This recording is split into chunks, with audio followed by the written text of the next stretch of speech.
भीड़गगर के लोगों ने अपने पार्षद राकेश वाल्मीकि पर लगाए थे आरोप। उन्होंने कहा कि उनकी वजह से ही गांव में आया पानी।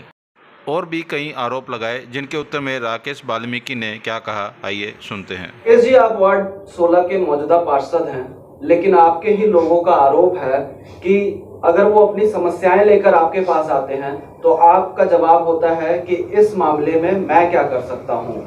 कई गंभीर आरोप लगाए हैं आपके ही वार्ड के लोगों ने कि उनके बारिश में उनके लोगों के घर ढह गए, उनके घरों में पानी भर गया, लेकिन आपने एक बार भी जाकर लोगों का समस्या जो है उसके रिगार्डिंग आपने कोई पड़ताल या फिर कोई समस्या का समाधान नहीं किया। देखिए, पहले तो मैं आपको पत्रकार बंधुओं के माध्यम से अपने सभी गांव निवासियों को और साथ साथ अपने वार्ड निवासियों को भी ये निवेदन करना चाहता हूं कि ये संकट का समय और राजनीति का समय नहीं है।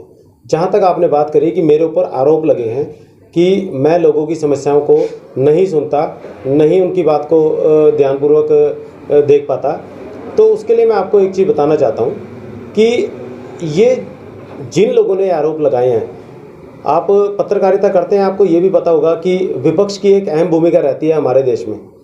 तो ये जो लोग मेरे खिलाफ जो इतनी बातें कर रहे हैं, ये वो लोग हैं। आप देखिए, जिस समय आपने उन लोगों से सवाल जवाब पूछे हैं, लोग तो बहुत सारे वहाँ पर खड़े हैं, लेकिन केवल और केवल कुछ लोग ऐसे हैं जो हमारे एंटी चलते हैं, जो ऑपोजिशन के लोग हैं, वो वहाँ पर आकर के इस तरह के बयानबाजी कर रहे हैं कि हाँ जी, जो एमसी है वो हमारी बात नहीं सुनता या हमारे खिलाफ जो है दिन रात जो है खिलाफत हमारी करता है, हमारी समस्याओं का समाधान करना उसकी इच्छा शक्ति नहीं रहती। ऐसा बिल्कुल नहीं है। लोगों के लिए मैं आपको बता देता हूँ कि आज 15 तारीख हो गई है जुलाई, आज टिल डेट तक 2.5 साल के मेरे कार्यकाल में लगभग 4,500 लोग विद ड्यू रिस्पेक्ट और विदाउट एनी कॉस्ट अपने काम जो है यहाँ करवा के जा चुके हैं। और ये कोई भी एक व्यक्ति ऐसा कोई कह दे कि हाँ यार, हमारे एमसी ने हमारे से 10 रुपए की कोई डिमांड करी काम के एवज में, या फिर हमारा काम करने से पहले ये कहे कि तूने मुझे वोट नहीं डाली या तू तो मेरे एंटी पार्टी का व्यक्ति है तो मैं तेरा काम नहीं करूँगा, तो मतलब आप जो कहेंगे मैं वो देने के लिए तैयार हूँ। मैं आज ही अपना इस्तीफा देने के लिए तैयार हूँ। महिलाओं ने आरोप लगाया है कि पानी का रुख जो है वो बाहर ना जाकर आपने उनके घरों की तरफ मोड़ दिया और उनको जो पानी है उसमें पानी घरों के अंदर जब गया तो उनको आज किराए के मकान में रहने को मजबूर होना पड़ रहा है। देखिए, मैं आपको एक चीज़ बताना चाहता हूँ। जहाँ तक पानी की प्रॉब्लम आपने बताई, ये जो आसमानी आफत हमारे देश पर कहर बन के टूटी है, इसमें किसी का कोई व्यक्तिगत कोई स्वार्थ नहीं है, पहली बात। दूसरी बात ये, यदि मेरा घर रोड के लेवल से बहुत नीचे है और मेरा घर जो पिछले 30 साल 40 साल पुराना बना हुआ है, तो उसमें मैं किसी एमसी या किसी सरकार को कसूरवार नहीं ठहरा सकता। दूसरी बात, वो जो महिलाओं की बात है, वो परेशान इसलिए घूम रही है क्योंकि ये जो ओपोजिशन के लोग हैं वो उनकी चाबी जैसे भी भरेंगे वो उसी तरीके से बयानबाजी करेंगे, क्योंकि वो उन्हीं के इर्द गिर्द घूमने वाले लोग हैं।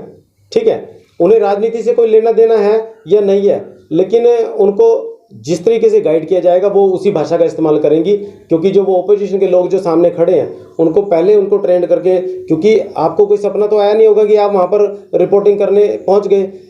नेचुरल सी बात है कि आपको किसी ने इन्फॉर्म किया कि आप यहाँ पर आइए, तो इन्फॉर्म करने से पहले वो पूरा एक षड्यंत्र जो है मैं कहूँगा वो रचा गया वहाँ पर, और उस तरीके से उनको गाइड किया गया कि जिस टाइम हम मीडिया वालों को बुला रहे हैं आपने इस तरीके से बयानबाजी करनी है, जिससे कि इस एमसी का जो है वो किसी तरीके से ग्राफ नीचे आए और हम जो अपनी राजनीतिक रोटी है वो सेक सकें। आपदा को अवसर में बदलने का प्रयास कर रहे हैं। आप आरोपों को साजिश करार दे रहे हैं।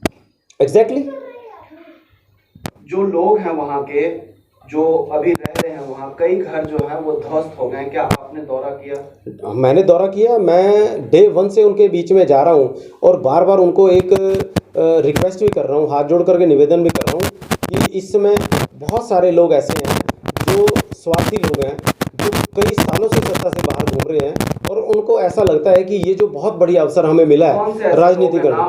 मैं बता देता हूँ, एक हमारा पूर्व सरपंच और एमसी जो है यहाँ पर विनोद कुमार राय, वो है, ये सब उसी के गुर्गे हैं बेसिकली। एक वो एक्स पंच भी आपके साथ खड़ा था वहाँ पर। उस व्यक्ति की शुरू से विचारधारा यही रही है कि जिस ओर का पलड़ा भारी दिखा वो उस तरफ हो लिया। उसका कोई अपना कोई पर्सनल स्टैंड नहीं है। इसी प्रकार से जो हमारा पूर्व सरपंच और एमसी विनोद कुमार रहा, उसने पता नहीं वो कपड़ों की तरह पार्टियां बदलता है, वो आए दिन पार्टियां बदलता है। उन लोगों को डेवलपमेंट से कोई लेना देना नहीं है। उन्होंने इन लोगों के बीच में जाकर के ये नहीं पूछा होगा कि आप लोग ठीक है कि नहीं है। देखिए, जो भूमिगत जो नुकसान उन लोगों का हुआ है वो एक अलग चीज़ है, लेकिन मेरी सिंपैथी उनके साथ है कि उनका कोई जानी नुकसान नहीं हुआ। और मैं उन लोगों के बीच में जाकर के उनको मैंने एक चीज़ कही है कि भैया रात को भी अलर्ट रहें। एक रात यदि हम नहीं भी सोएंगे, क्योंकि मुझे जहाँ तक जानकारी थी, मुझे बताया गया था कि कौशल्या डैम से पानी जो है अभी भारी मात्रा में और भी छोड़ा जाएगा, क्योंकि उनकी मजबूरी है पानी छोड़ना। जो सरप्लस वाटर उनके पास था उनको वो छोड़ना जरूरी था, जिसके लिए मैंने उन लोगों को आगाह किया कि देखिए जो नुकसान हमारा होना है वो होगा, लेकिन कम से कम जानी नुकसान मेरे लोगों का ना हो। तो उसके लिए आपको सतर्क रहना है। और स्पेशली मैं कहूँगा कि युवाओं की मैंने एक ड्यूटी लगाई कि भाई जो बुजुर्ग हैं उनकी देखरेख का जिम्मा जो है और बच्चों की देखरेख का जिम्मा आप लोगों के ऊपर है। कोई इस प्रकार का नुकसान ना हो। मेरा नंबर आप लोग ले लीजिए, आधी रात भी अगर आप लोग फ़ोन मारेंगे मैं 24/7 आपके बीच में मौजूद रहूँगा। राकेश जी, एक आप जिसका पलड़ा भारी होता है उसकी तरफ होता है, लेकिन इस टाइम से देखें तो आप यहाँ के पास हो, आपका पलड़ा भारी तो आपकी तरफ क्यों नहीं आ रहे? जी मैं बताता हूँ ये थोड़ी सी हंसी भी आएगी शायद आपको इसके लिए। जब ये चुनाव था, जब मैं चुनाव जीता, तो क्योंकि उनको पुराने, वो भी ऐसी बात नहीं है, पुराने धुरंधर हैं, उनको भी पता है भी कहाँ इस समय क्या स्थिति है और कौन जीतने वाला है कौन हारने वाला है। तो उससे पहले ही सारा जो ग्राउंड है, क्योंकि देखिए मैंने भी चुनाव लड़ना है, मैंने भी जीतना है। तो किसी ने कहा है कि राजनीति में कोई परमानेंट की जरूरत रहती है, सबको रहती है। तो वो लोग उस चुनाव में मेरे साथ थे, ठीक है, लेकिन उनको ऐसा लगता था कि यार, क्योंकि वो हमेशा 2 नंबर का काम करने वाले लोग हैं, 10-10 रुपए की दारू पैक जो है वो बना करके लोगों को जहर बेच रहे हैं, जो इंजेक्शन वाली दारू है, वो लोग इस तरह की हरकतें कर रहे हैं। और हमारी जो मतलब पिछले 6 महीने में मुझे लगता है 8 से 10 युवा साथी जो कि 20 से लेकर के 27-28 साल तक की, 30 साल तक की उम्र के, वो जो है अपनी जीवन लीला समाप्त कर चुके हैं। तो पिछले 6 महीने की बात कर रहा हूँ मैं। जी, पुलिस अपना काम ठीक से नहीं कर रही आपके काम में? पुलिस तो देखिए आपको पता ही है पुलिस कितना काम करती है। पुलिस जितना काम उनके मतलब होना चाहिए उनकी तरफ से उतना काम नहीं हो पाता, इसमें कोई शक नहीं है। जहाँ तक बात उनकी है, वो चुनाव में मेरे साथ थे। भाई साहब ने एक सवाल किया मुझसे अभी, वो चुनाव में मेरे साथ थे। उनको लगता था कि चुनाव आने के बाद कोई ऐसा कोई सिस्टम बनेगा कि हमारा जो ये सिस्टम है रेगुलर चलता रहेगा, जो हमारे अवैध धंधों का सिस्टम है, बट वैसा नहीं हुआ। मैं उन चीज़ों के खिलाफ डे वन से था, पहले दिन से उस चीज़ के खिलाफ था। अभी एक दूसरा आप वो कह रहे कि आपके यहाँ पे, इसका मतलब आपके यहाँ पे नशा भी पकड़ चुका है? नशे ने तो वो हालत कर दी, आज हमारी युवा पीढ़ी उसमें जा रही है। लेकिन मैं अपने लेवल पे मैं आपको बताता हूँ, मैं शरेआम लोगों की दारू की बोतलें उठा करके फेंक देता हूँ, लोगों के भरे भरे पैक उठा करके फेंक देता हूँ। क्यों? यदि वो सार्वजनिक स्थान पर, जहाँ पर हमारी बच्चे, हमारी माताएं, हमारी बहनें जो मार्केट में अगर खरीदारी के लिए जा सकते हैं, लेकिन वो उनके कारण नहीं जा पाते, तो मैं तो बहुत, जिसे कहते हैं कि निडर होकर सारा काम कर रहा हूँ। आपके वार्ड में ही रिहायशी एरिया में एक शराब का ठेका है। शराब का, भाई साहब मुझे अफसोस है कि वो शराब का ठेका बंद हो गया, और इस वजह से इन लोगों की और भी चांदी होगी, इनकी तो लॉटरी लग गई है। क्योंकि वो ये घर घर में जो दारू बिक्री थी, उस वजह से कहीं ना कहीं उन लोगों का ठेका जो था वो लॉस में था, वो ठेका बंद हो गया। तो आज उन लोगों की चांदी हो चुकी है, वो लोग खुले नहीं से मारे हैं। वो कहते हैं कि भाई साहब हमारे तो मजे आ गए हैं। तो आज तो वो हालात ऐसे हैं कि वो जगह जगह खड़े होकर के अपना दारू बेच रहे हैं, शराब बेच रहे हैं। बीजेपी के वार्ड पार्षद हैं आप, हरियाणा में बीजेपी की सरकार है, तो क्या लगता है कि जिन घरों में नुकसान हुआ है, तो क्या मुआवजे की सिफारिश आप अपनी सरकार से करेंगे? जी डेफिनेटली मैं मुआवजे की जो सिफारिश है वो सरकार से करूंगा। और आदरणीय ज्ञानचंद गुप्ता जी जो हमारे हरियाणा विधानसभा स्पीकर हैं, वो भी इस सारे उसके ऊपर वो टाइम टू टाइम मेरे से सारा अपडेट भी ले रहे हैं। वो बाई चांस की बात है कि अभी वो आउट ऑफ स्टेशन होने के कारण यहाँ पर नहीं है, और बहुत जल्दी जो है वो पूरे वार्ड का मेरे का दौरा भी करेंगे। उसमें कोई संदेह नहीं है कि वो अपनी तरफ से जो भी बेस्ट पॉसिबल है, जो भी संभव मदद जो है इन लोगों की हो सकती है, उसके लिए करने के लिए मैं पूरा प्रयासरत हूँ। और जहाँ तक मुझे लगता है कि वो 1-2 दिन में वो यहाँ पर दौरा भी करेंगे। तो क्या आपने विजिट किया होगा सर, जैसे आपका एरिया, आपने पूरे एरिया विजिट किया होगा? पूरे वार्ड में विजिट किया। पूरे वार्ड में सर, तो क्या रणनीति है आपकी, क्या रणनीति है इस आपदा से हुए नुकसान से कैसे निपटारा मिलेगा? देखिए निपटारा मैं आपको बताता हूँ, ये एक प्राकृतिक आपदा है। निपटारा मैं कहूँ कि कोई 2-4-6 दिन में हो जाएगा, मतलब ये तो नहीं हो सकता। लेकिन वो एक एक करके, अगर आज की भी मैं बात करूं, अभी एट प्रेजेंट अगर मैं बात करूं, तो अभी पूरे वार्ड में मेरे, क्योंकि भीड़ गग्गर में कोई जेसीबी का काम नहीं है। वो भाई साहब ने आपकी पिछली बाइट में उसमें कहा था कि एक बार भी जेसीबी यहाँ पर नहीं आई, जेसीबी बाकी सब जगह चल रही है। तो मैं उससे पूछना चाहता हूँ कि जेसीबी जोन से तेरे छोटी मोटी 2-4 जो ईंट पड़ी हैं उनको भी नदी में गिराना है क्या? जेसीबी किस लिए मंगाऊंगा? जेसीबी जब काम होगा तो तभी तो मंगाऊंगा ना। तो जेसीबी जहाँ काम है, जहाँ नदियाँ हैं, डायरेक्ट जिस तरह चौकी गांव है, नाडा साहिब है, चंडी कोटला है, वहाँ पर जेसीबी चल रही है। वहाँ पर हमारे सफाई मित्र भी काम कर रहे हैं, वहाँ लगातार काम चल रहा है। आपदा में जो मकान चलो टूट गए हैं वो तो चलो बात खत्म है, लेकिन जो अभी गिरने वाले हैं उनको कैसे देखते हैं? देखिए, उनको, उसके लिए मैंने उनको एक ही चीज़ कही है कि भैया जो गिरने वाले हैं, ठीक है, अगर आपको लगता है कि जो आपका सामान, जो ईंट है, कोई और कोई सामान है, वैसे तो किसी का, मैं एक चीज़ आपको स्पष्ट तौर पे बताना चाहता हूँ, वहाँ पर किसी के घर नहीं थे, केवल एक व्यक्ति के, जिसका नाम चोर है, ठीक है जी, जो अभी 4 दिन पहले जो है क्या कहते हैं बेल पर रिहा होकर के आया है, जमानत पर आया हुआ है, ठीक है। तो वो अभी उसकी क्या नाम ये है, देखिए ये लिखा ऊपर, देखिए गैंगस्टर, ये अखबार की कटिंग दिखा रहा हूँ मैं आपको, गैंगस्टर लिखा हुआ है, और क्या कहते हैं ये रहा बीच में। आज अगर आप इसके नाम से इसे यहाँ गाँव में आप पूछोगे कि ये व्यक्ति यहाँ रहता है तो कोई नहीं बता पाएगा। ये देखिए, लोगों के रोड के ऊपर जो घर है बिल्कुल जो लीगल तरीके से बने हुए हैं वो भी गिरने वाले हैं। उसके लिए मैं आपको बताता हूँ कि प्रशासन ने मेरे साथ लगातार, हमारे एससी साहब थे, जेई साहब, एसडीओ एक्सेस, सभी पूरा टाइम टू टाइम विजिट कर रहा है। उसकी सपोर्ट के लिए 1000-1500 बैग जो है परचेज कर लिए हैं, जिसको उसकी सपोर्ट के लिए खड़ा किया जाएगा, क्योंकि ऑलरेडी 2 से 3 महीने पहले उसकी जमीन की जो जियो मैपिंग है उसका काम चल रहा था। ये तो किसी को नहीं पता था कि इतनी भारी बरसात जो है, मुझे लगता है पिछले 20-25 सालों में ये के बाद इतनी भारी बरसात हुई है, और कभी घग्गर नदी का जलस्तर इतना बढ़ा है, तो ये अचानक हुआ है सारी चीज़ें, उसका काम ऑलरेडी चला हुआ है। 4-5 दिन हो गए अभी तक कोई कार्रवाई नहीं हुई है, अगर गिर जाएंगे तभी वो तो सरकार प्रशासन। नहीं, ऐसा नहीं है। उसके लिए कल से जो है आपको वहाँ पर, अगर आप कहेंगे तो मैं आपको फोटोज भी भेज दूंगा, कल से जो है उसका काम शुरू है। देखिए, काम में थोड़ा सा समय तो लगता ही है, और जो प्रशासन है वो भी आप देख ही पा रहे होंगे, आप दिन भर पत्रकारिता करते हैं, वो ऑलरेडी सारा ऑक्यूपाइड है, और यहाँ पर भी समय निकाल करके आ रहे हैं। जिन लोगों का जो काम है, उन लोगों को उस प्रकार से निर्देश दिए जा चुके हैं। ठीक है, वार्ड के लोगों को क्या संदेश देना चाहेंगे? जी, मैं वार्ड के लोगों को संदेश मीडिया के माध्यम से भी, उसके अलावा भी मैं सभी लोगों से पर्सनली मेरा इन टच रहता है, मैं उनको एक ही संदेश देना चाहूँगा कि जो ये बनावटी लोग हैं, ये एक बरसाती मेंढक की तरह है, जो कुछ समय के लिए तो आपको दिखेंगे, लेकिन बरसात गायब होने के बाद जैसे ही धूप निकलेगी तो ये सब भी गायब ही हो जाएंगे। तो मेरा तो आप लोगों से निवेदन, गांव के लोगों से यही है कि इस तरह के लोग केवल अपनी राजनीतिक रोटियां सेकने आएंगे, लेकिन आपको सही आपकी समस्या का जो समाधान करना है उसके लिए कोई आगे नहीं आएगा। ये आपने डिसाइड करना है, ये आपने डिसाइड करना है कि क्योंकि जनता आज इतनी मूर्ख नहीं है भाई साहब, समझती है कौन सही है कौन गलत है। और मुझे लगता है कि 2.5 साल के कार्यकाल में जो काम हमने यहाँ पर करके दिखाए हैं, वही इनके पेट में दर्द होने का सबसे बड़ा कारण।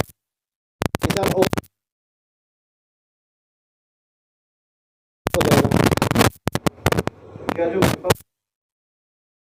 खसोट बंद हो गई इसलिए आप पे आरोप लगाया जा रहा है? लूट खसोट इसमें हाँ बंद हो गई है एक चीज़ में, कि जो लोग पहले, जैसे 2 पड़ोसियों का झगड़ा हो गया, तो इन लोगों का एक धंधा चलता था कि वहाँ से 10,000 उससे ले लिए, 15, क्योंकि थाना पुलिस भी इन्हीं के हिसाब से चलता था। इनकी जो राजनीति थी, केवल मैं आपको बताना चाहूँगा, वो केवल थाने तक की राजनीति हुआ करती थी।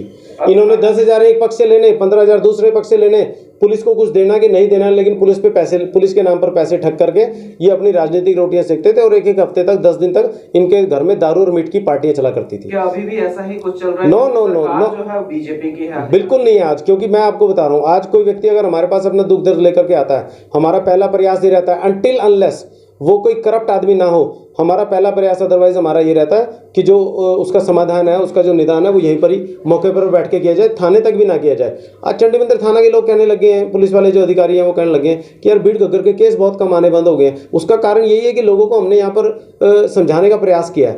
एक तो होता है कि धरातल पे परिवर्तन, लेकिन मानसिक परिवर्तन करने का भी हमने काम किया 2.5 साल के अंदर। लोगों की सोच को बदला हमने। एक परसों यहाँ पे एक 16 साल के बच्चे की डेथ हुई, शिविर में वो जा रहा था, उसका मुझे बहुत दुख है। देखिए, जो बच्चा शिविर में जा रहा था, मैं रात उनके घर पर ही बैठा था। बहुत मतलब कभी भी वो एक ऐसी मतलब क्षति है जिसकी भरपाई कभी भी आजीवन नहीं की जा सकती। और मैं तो केवल और केवल परमपिता परमेश्वर से यही निवेदन करता हूँ कि उस बच्चे की आत्मा को शांति दे, अपने श्री चरणों में अपना स्थान दे, और उस परिवार को जो है इस दुख की घड़ी में मैं भी उसके साथ खड़ा हूँ। मैं उनको बोल करके भी आया हूँ, यदि मेरे लायक कोई भी आदेश आपका होगा तो मैं आपके साथ खड़ा हूँ। आपके वार्ड पार्षद पर आपके ही वार्ड में रहने वाले लोगों ने गंभीर आरोप लगाए हैं कि वो समस्या नहीं सुनते हैं, या फिर लोगों के घर जब आपदा आई है तो जाके मुआयना नहीं किया है। आप भी वार्ड में रहने वाले हैं, कैसे देखते हैं? देखिए, मैं सबसे पहले ये कहना चाहूँगा कि ये आरोप प्रत्यारोप का समय नहीं है, प्राकृतिक आपदा है। संयम बनाए रखें, सारे गाँववासियों से वार्डवासियों में ये कहूँगा, संयम बनाए रखें, सब कुछ अच्छा होगा और बिल्कुल सही होगा। सरकार भी, प्रशासन भी यहाँ आके मैंने भी देखा आ चुका है, देख भी चुका है सब कुछ, बाकी सब कुछ ठीक होने वाला है। क्या आपके वार्ड पार्षद काम कर रहे हैं अपने वार्ड में? जी बिल्कुल कर रहे हैं काम। तो क्या कहते हो आप, लोग जो बोल रहे हैं वो गलत बोल रहे हैं? नहीं, देखो ऐसा है, जिसके साथ लगी है गलत है सही है, मैं इसका आंकलन मैं बिल्कुल भी नहीं कर पाऊंगा, लेकिन मैं ये कहूँगा फिर भी संयम बनाए रखें, सब कुछ होगा। पहले यहाँ पे स्पीड ब्रेकर नहीं था, अब स्पीड ब्रेकर की वजह से वहाँ पे पानी लोगों के देखो स्पीड ब्रेकर, देखो स्पीड ब्रेकर पहले ही बहुत बने हुए हैं, पहले और गलियों में बने हुए हैं। इसका मैं नहीं मानता कि इस चीज़ को कि भाई उसकी कोई वजह है, विशेष वजह है, मुझे नहीं लगता। आपके वार्ड पार्षद को बोला जा रहा है, राकेश वाल्मीकि जी को, कि वो काम नहीं करते हैं वार्ड में, और बारिश के बाद जो लोगों के घर हैं उनकी समस्या नहीं सुन रहे हैं। आप भी इसी वार्ड में रहने वाले हैं? बिल्कुल, यहाँ जी इसी वार्ड में रहने वाला हूँ, और सब कुछ कर रहे हैं, दिन रात बेचारे घूम रहे हैं। ये हर पूरे वार्ड में, 16 वार्ड में, पूरे चौकी हो, चाहे चंडी मंदिर हो, चाहे अपना नाडा साहब हो, सब जगह ये जा रहे हैं, कर रहे हैं, सब काम कर रहे हैं, सारा कुछ हो रहा है जी। उस दिन पानी भी आया था, उस दिन पानी में इतने पानी में घुसकर खुद मेरे घर के पास से सीधा पानी सत्संग से आ रहा है, जो उसमें खुद हमारे साथ है, मतलब काम किया पूरा। नाला पट्टा हमने, नाला पट के हमने सीधा इस तरफ आर्मी की तरफ हमने पानी तोड़ा, हमने सब लोगों ने मिलकर। जनता के आरोप जो है वो गलत है? नहीं जी, ऐसा है जी, देखो गलत है भी हैं, सारे गलत भी हैं जी, काम कर रहे हैं वो सब कुछ, बीच में आगे सब लोग गोए कर रहे हैं। और जो घर नीचे हैं बने हुए, पहले वो आज से नहीं बने, पानी आ रहा है जी वहाँ पर 30-40 साल से पहले भी पानी भरा बने हुए, उन्होंने भी पानी भरा है। हाँ। उनके लोगों के घर भी गिरने वाले हैं कुछ। देखो जी, वो तो गिरने वाले हैं, वो गलत जगह पर, कुछ मकान कुछ ऐसे हैं जो गिरने वाली जगह हैं, वहाँ तो नदी के किनारे बनाएंगे तो जी वहाँ तो खतरा ही खतरा है जी। किनारे नहीं, ऊपर बने हुए हैं। हाँ जी, ऊपर वाले भी देखे नहीं मैंने, वैसे मैं गया नहीं वहाँ पर होंगे गिरने वाले भी कुछ है जी। ठीक है जी, हम देखेंगे जी। आपके वार्ड पार्षद पे कल कुछ लोगों ने आरोप लगाया है कि वो काम नहीं करते हैं वार्ड में। आप कैसे देखते हैं आपके वार्ड पार्षद को? सबसे पहले तो देखिए, आरोप जो है सरासर बेबुनियाद है। जो हमारे पार्षद जी हैं वो दिन रात लोगों के बीच में हैं। 10 किलोमीटर लंबा वार्ड है हमारा, और सारा दिन कभी चौकी, कभी नाडा साहिब, कभी चंडी कोटला, कभी भीड़ गोपुर। आपने देखा? आपने बिल्कुल देखा है जी, बिल्कुल देखा है जी, बिल्कुल देखा। बारिश में भी? बिल्कुल देखा है जी, बारिश में भी और रात को। बिल्कुल जी, दिन रात एक करते हैं जी। इतना काम मेरे ख्याल से कोई पूर्व सरपंच, कोई एमसी नहीं कर पाया जितना इन्होंने किया है। चैनल को लाइक करें, सब्सक्राइब करें और अपडेट देखते रहें। जय हिंद।